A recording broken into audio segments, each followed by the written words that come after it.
Y aquellos que quieran ponerse en pie y que su salud le permita, lo pueden hacer en reverencia a la palabra. Y la palabra del Señor lee así en el nombre del Padre, del Hijo y del Espíritu Santo. El primer día de la semana, muy de mañana, cuando todavía estaba oscuro, María Magdalena fue al sepulcro y vio que había quitado la piedra que cubría la entrada. Así que fue corriendo a ver a Simón Pedro y al otro discípulo a quien Jesús amaba y les dijo: se han llevado del sepulcro al Señor y no sabemos dónde lo han puesto. Pedro y el otro discípulo se dirigieron entonces al sepulcro. Ambos fueron corriendo, pero como el otro discípulo corría más aprisa que Pedro, llegó primero al sepulcro. Inclinándose, se asomó y vio allí las vendas, pero no entró. Tras él llegó Simón Pedro y entró al sepulcro y vio allí las vendas y el sudario que había cubierto la cabeza de Jesús, aunque el sudario no estaba con las vendas, sino enrollado en un lugar aparte. En ese momento entró también el otro discípulo, al que había llegado primero al sepulcro, y vio y creyó. Hasta entonces no habían entendido la escritura que decía que Jesús tenía que resucitar. Gracias, Padre, por tu palabra. Enséñanos a través de ella. Hazte presente en esta mañana a través de la predicación. En el nombre de Jesús. Amén. Quiero comenzar el sermón que quizás pudiéramos reconducir una experiencia con aquel que ya no está en la tumba, una experiencia con el resucitado. Pero no quiero comenzar el sermón sin traer a colación un sermón que escuchamos hace un tiempo atrás, donde nos decía que la duda, tengo que recordar eso, que la duda no es algo de lo cual sentirse abochornado, sino que es algo que se utiliza, o el Señor utiliza, para poder bendecir nuestras vidas. Usted y yo podemos tener muchas dudas en el transcurso de nuestras vidas. Inclusive podemos tener dudas del plan de Dios en nuestras vidas. Y no entender por qué. Y no va a estar mal, siempre y cuando la duda nos empuje a acercarnos más a Dios. Y es curioso que ahora el hombre que resucitó de entre los muertos hace esa primera aparición que se narra en este libro de Juan a una mujer. A una mujer que en el libro de Juan se dice que es María Magdalena, y que a través de la historia bíblica ha creado controversias. Le han dado títulos positivos y negativos de esa mujer, como si eso fuera a levantar o a dañar la imagen de Jesús, o lo que Jesús había de hacer en beneficio de la humanidad. En el libro de Marcos, cuando se hace la narración, tampoco pone a hombres, pero pone a varias mujeres. Y es curioso porque la mujer en ese tiempo histórico, ya lo hemos dicho en varias ocasiones, quizás no tenía un valor en la sociedad, pero tenía un rol sumamente importante en ella. Sí, porque decían que era el sexo débil, pero en la realidad era el sexo fuerte. Era el sexo que mantenía el hogar mientras el hombre tenía que salir. Era la persona que tenía que enseñarle al niño y a la niña hasta que el niño llegara el tiempo de irse con su padre a trabajar. Y la madre tenía que cuidar de ese varón para que pudiera levantarse en un futuro, ir a trabajar y salir a trabajar con su padre. Pero mientras tanto era la madre quien tenía que cuidarlo. Y tenía que después enseñarle a la niña cuáles eran las funciones que ella debería ejercer en la sociedad en la cual ella iba a estar enmarcada. Así que no era un rol menospreciable, era que su rol no era visible ante la sociedad. Pero de verdad que era bien importante. Y es curioso que ahora Jesús decide presentarse en el Evangelio de la narración de hoy a María Magdalena primero que nadie. Específicamente dice María Magdalena. Eso es lo que dice nuestra narración. Jesús pudo haberse presentado a Pilato y haberle dicho a Pilato: tú me preguntaste que si yo era el rey, aquí tienes la evidencia. Pero no fue así. Pudo haberse presentado al César de Roma. Para Roma, el César era el Dios, era el emperador y era el Dios, tenía el mismo nivel. Pero no fue así. Se le pudo haber presentado al Sanedrín del templo.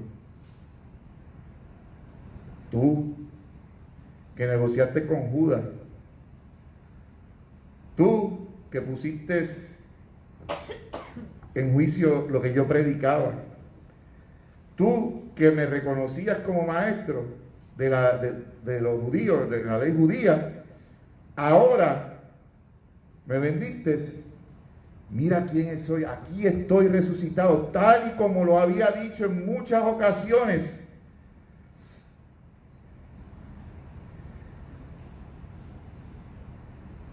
Curiosamente, tampoco se le presentó a los discípulos de primera instancia. Y en este caso, ni a 12, a 11, si venimos a tomar en consideración la narración de que Judas ya se había suicidado. Pero no se le presentó tampoco a los discípulos, ni a los apóstoles, a ninguno de ellos. ¿Por qué razón ha de ser este asunto? ¿Qué ha de estar pasando en este tiempo? Que Jesús, en vez de presentarse a sus discípulos, se le presenta primero a María Magdalena, para que sea ella quien empiece a dar la noticia.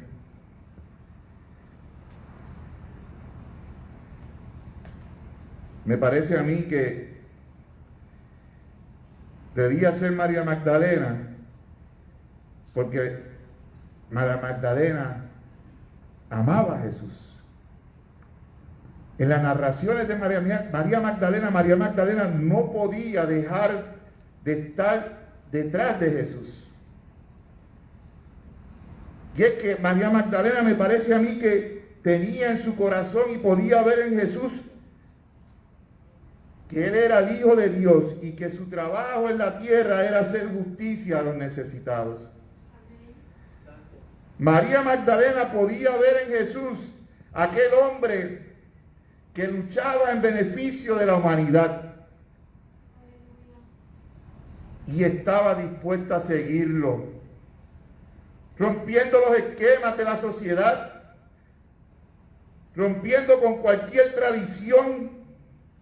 María Magdalena estaba dispuesta a amarrarse los zapatos y decir: Jesús, yo quiero caminar contigo. Yo quiero salir contigo adelante y caminar en esa guerra que tú me invitas a entrar, a luchar por la justicia, por el amor y por la paz del mundo. María Magdalena amaba lo que Jesús hacía. tenía sentido para su vida. Y en segundo lugar, María Magdalena no tuvo miedo. María Magdalena no se amedrentó, como decimos en mi país.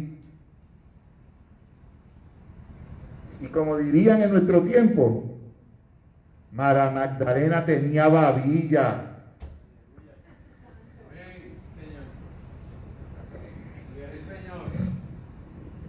Ella estaba dispuesta a enfrentar el reto que significaba esto. Y mira si están dispuestas a enfrentar el reto, que no le importó lo que dijera la gente. A ella no le importó que dijera, es que ella lo que está es pendiente a Jesús. Lo que pasa es que a ella le gusta el maestro. Nada de eso le importó a María Magdalena, porque dentro de su corazón ella realmente estaba segura de lo que ella sentía y estaba dispuesta a seguir con ese camino. María Magdalena tenía valentía y amor.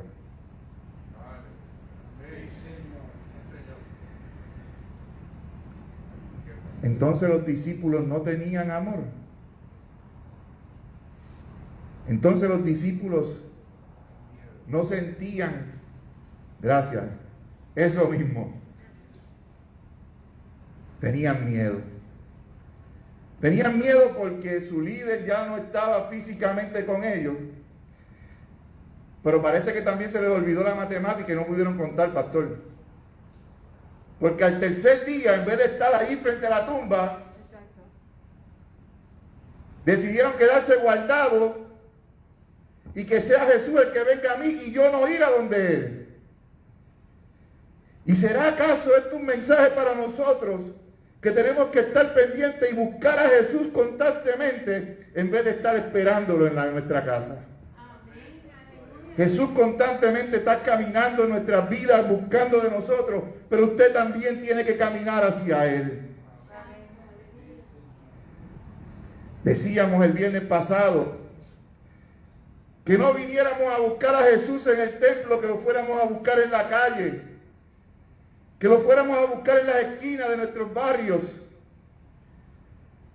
porque en nuestro templo debemos venir a buscar fuerzas y energía para poder caminar con Jesús y encontrar a cada hermano en necesidad. Jesús no está en la tumba. Jesús resucitó y salió de ella. Jesús no está en el templo. Jesús está contigo y conmigo. Y camina a nuestro lado. Pero también Jesús quiere que usted le permita que esté al lado suyo y al lado mío. Yo no quiero que usted se vaya hoy pensando, si Jesús no está en el templo, pues yo no tengo que venir a la iglesia. No es eso lo que le toca.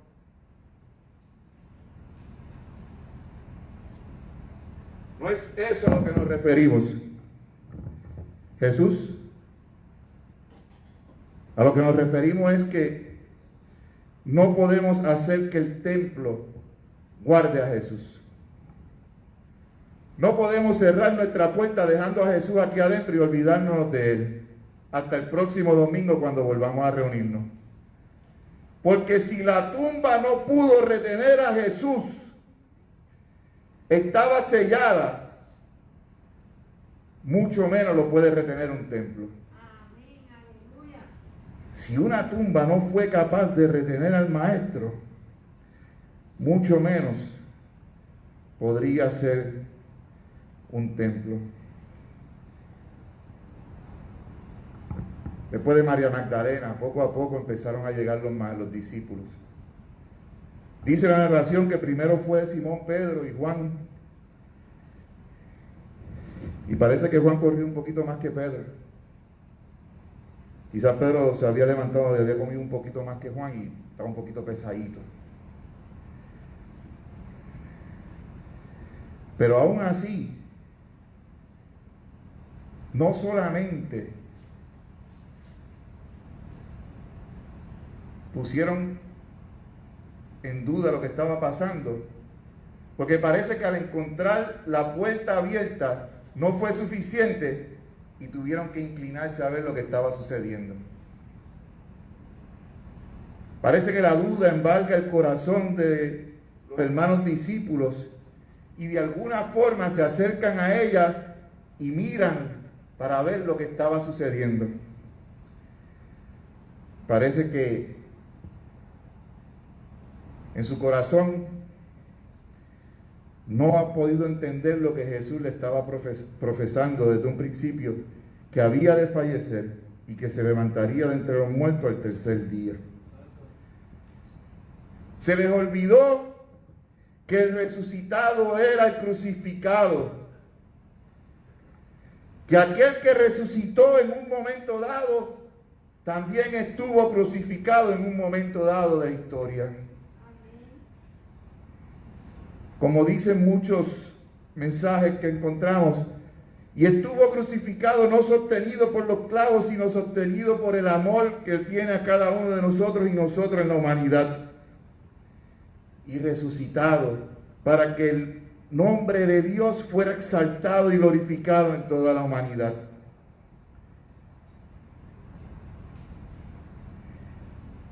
Si Jesús no hubiera resucitado, no hubiera salido de la tumba,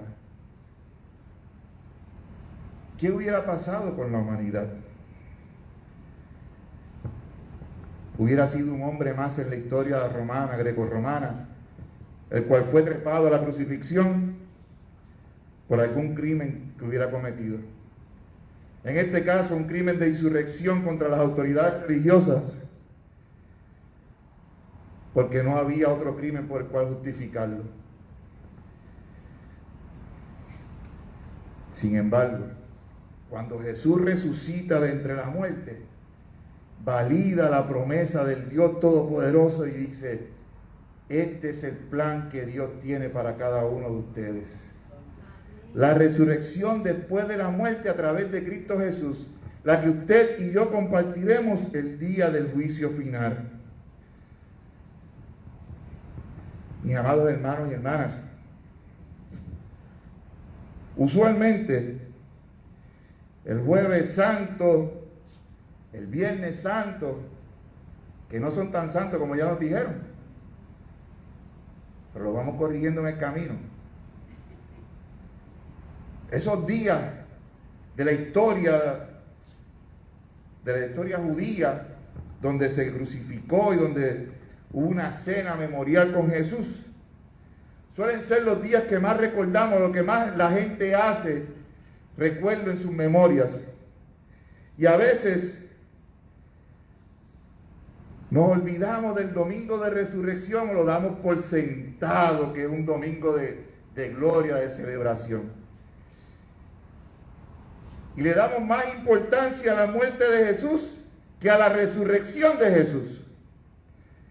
No significa esto, y quiero que quede bien claro, que el pastor no está diciendo que el viernes, cuando celebramos la crucifixión o el crimen de Jesús, no es importante, porque a través de ese evento, usted y yo hemos sido salvados porque es un sacrificio. Pero cuando ocurre la resurrección, es la garantía final del evento. Es el pacto sellado por Dios diciendo a la humanidad: esto es mi garantía. Porque el que murió, la muerte no lo pudo retener. Si hubiéramos solo recordado, como le dije ahorita, la muerte, lo que estaríamos celebrando es la memoria. La memoria, un memorial, como cuando recordamos nuestros seres queridos, aquellas personas que no están con nosotros en algún momento dado. Pero cuando celebramos la resurrección y todos los eventos uno al lado del otro, con igualdad de importancia en nuestras vidas, entonces celebramos la oportunidad que usted y yo tenemos de alcanzar la vida eterna. Pero cuidado con esto, porque al igual que usted y yo celebramos la garantía, también tenemos una responsabilidad Y es compartir ese evangelio con los hermanos y hermanas en necesidad. Porque para nosotros, para usted y para mí, este puede ser un templo hermoso, pero para una persona en necesidad, un puente puede ser un templo hermoso para alabar a Jesús. Ahí, en ese lugar donde el hermano y la hermana puedan encontrarse con Dios, se convierte en su templo de santidad. Mucho más aún, después de la pandemia, nuestros hogares se convirtieron en nuestros templos personalizados, individualizados, donde nos reuníamos a través de la tecnología, buscando esperanza y al Cristo resucitado.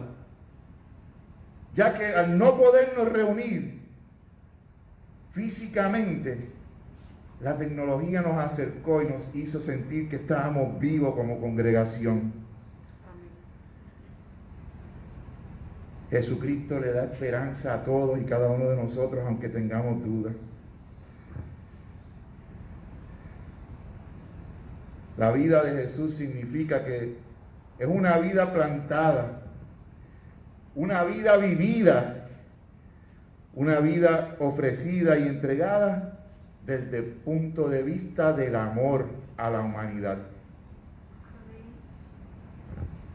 Es el punto de vista que nos invita a usted y a mí a seguir adelante caminando con Jesús en todo momento. Es la confianza que tuvo Jesús en el Padre cuando le dijo: Padre, en tus manos encomiendo mi espíritu. La confianza que usted y yo debemos tener en Jesús, encomendarnos en Él, reconociendo que Él nos va a caminar en todo momento.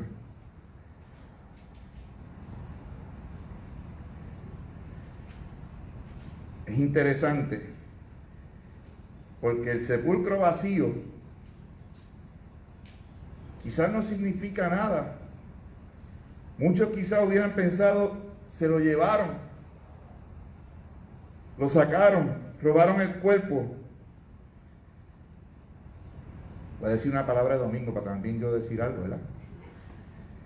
Pero aquellos primeros remisos, incrédulos, aquellos primeros incrédulos en creer, aquellos primeros discípulos que no creyeron quizás que Jesús había resucitado, porque tenían dudas, porque después preguntaron: si tú te lo has llevado, devuélvenos el cuerpo. Quizás no necesariamente no es que no tuvieran fe. Leí en un sitio que decía que la fe se hace a través de nuestra experiencia de vida. Y entonces la duda que tenían, al no haber tenido esa experiencia de vida que quizás les faltó, ahora cuando encuentran al Maestro resucitado y caminan con ellos, les hace entender que la resurrección de Cristo está para defendernos y acercarnos a la vida.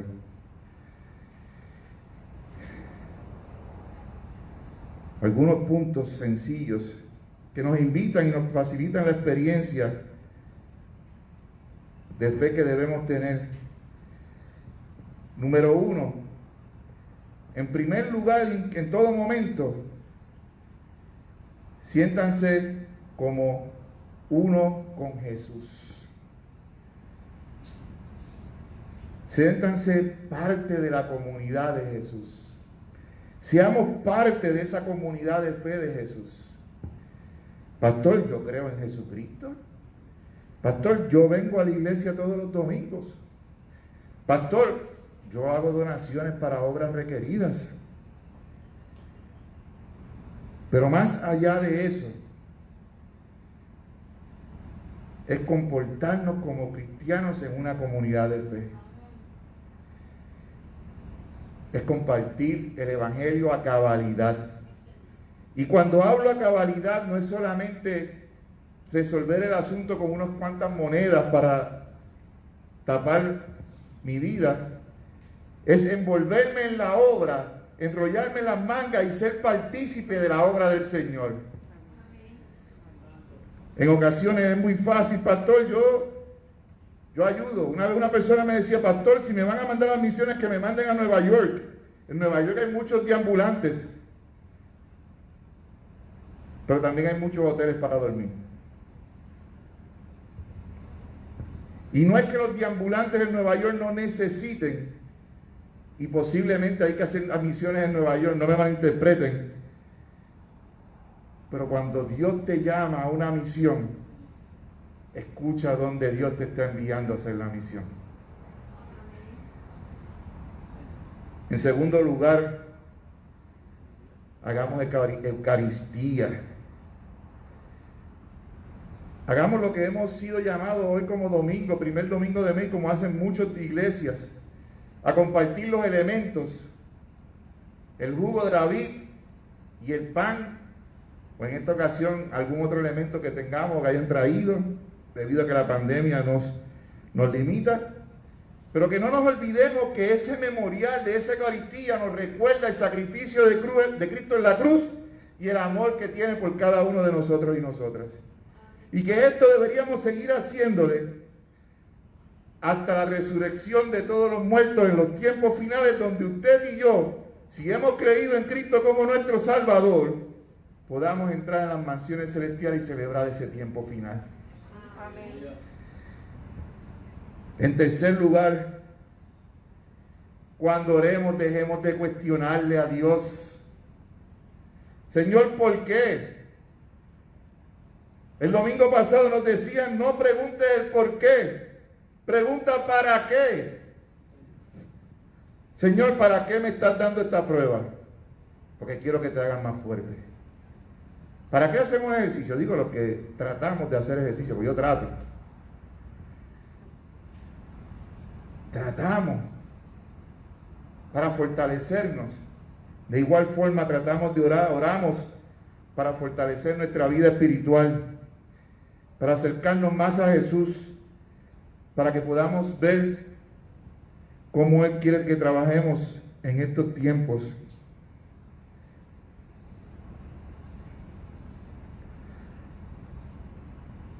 Número 4. Que la misericordia nos empuje constantemente a presentarle a un Cristo resucitado a todo aquel que está en la calle. Que seamos capaces de demostrarle a la gente que Cristo no está aquí guardado, que venimos aquí con Cristo, que usted cuando entra por esa puerta entra con Cristo en su corazón y sale con Cristo en su corazón para compartirlo con la humanidad. Cristo está aquí en el templo ahora porque usted está aquí con nosotros compartiendo. Y la unidad que Cristo hace en cada uno de nosotros, hermanos y hermanas, es la que nos sostiene. Pero cuando salimos con esa puerta, Cristo sale con nosotros a llevar esperanza, amor y alegría a la humanidad. Es cierto que la fiesta de Pentecostés se celebra 50 días y eso tiene un significado histórico, pero también tiene un significado que la gente fue cultivando su fe durante el tiempo que Jesús estuvo compartiendo la resurrección, después de la muerte, la resurrección con los discípulos, para que cada uno de ellos fuera creyendo lo que había sucedido y fuera validando la promesa de Dios a través de su Hijo Jesús el Salvador.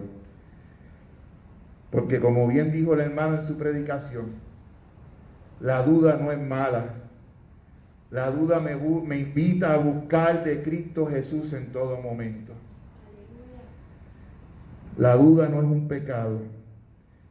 La duda puede ser el instrumento que use Dios para llevarnos a Él.